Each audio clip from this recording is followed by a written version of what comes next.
If Israel just allowed the Palestinians to have a state of their own, there would be peace in the Middle East, right? That's what you hear from UN ambassadors, European diplomats, and most college professors. But what if I told you that Israel has already offered the Palestinians a state of their own, and not just once, but on 5 separate occasions? Don't believe me? Let's review the record. After the breakup of the Ottoman Empire following World War I, Britain took control of most of the Middle East, including the area that constitutes modern Israel.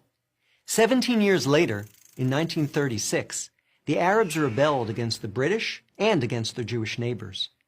The British formed a task force, the Peel Commission, to study the cause of the rebellion.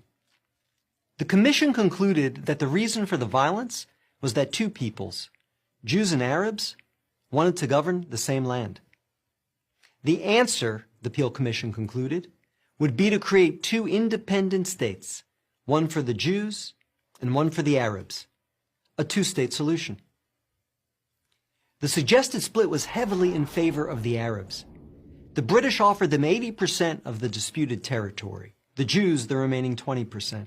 Yet, despite the tiny size of their proposed state, the Jews voted to accept this offer. But the Arabs rejected it and resumed their violent rebellion. Rejection number 1. 10 years later, in 1947, the British asked the United Nations to find a new solution to the continuing tensions. Like the Peel Commission, the UN decided that the best way to resolve the conflict was to divide the land.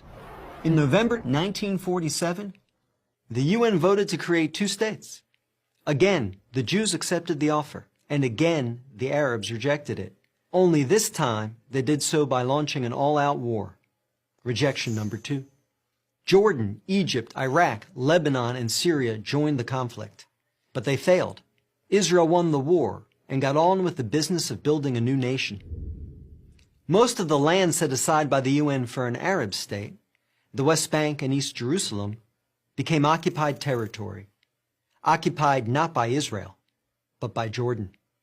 20 years later, in 1967, the Arabs, led this time by Egypt and joined by Syria and Jordan, once again sought to destroy the Jewish state.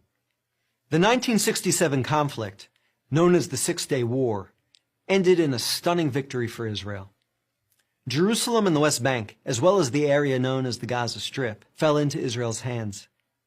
The government split over what to do with this new territory.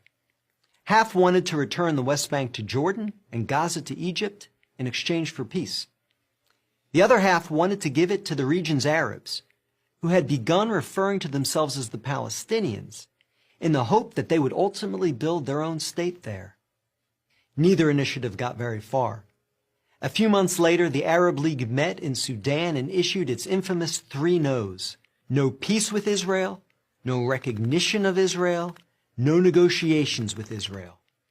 Again, a 2-state solution was dismissed by the Arabs, making this rejection number 3. In 2000, Israeli Prime Minister Ehud Barak met at Camp David with Palestinian Liberation Organization Chairman Yasser Arafat to conclude a new 2-state plan.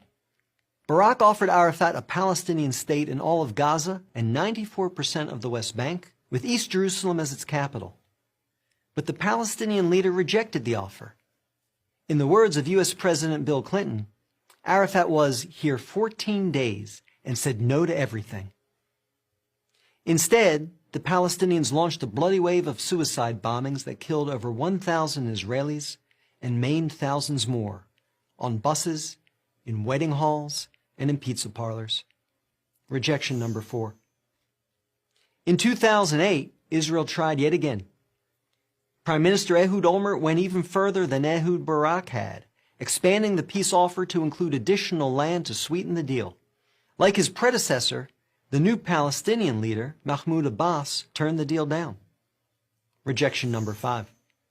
In between these last 2 Israeli offers, Israel unilaterally left Gaza, giving the Palestinians complete control there.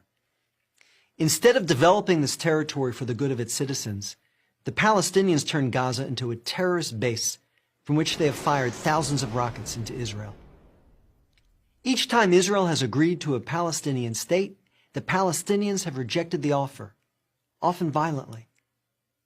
So if you're interested in peace in the Middle East, maybe the answer is not to pressure Israel to make yet another offer of a state to the Palestinians.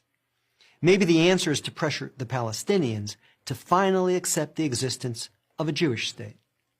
I'm David Brog, Executive Director of the Maccabee Task Force for Prager University.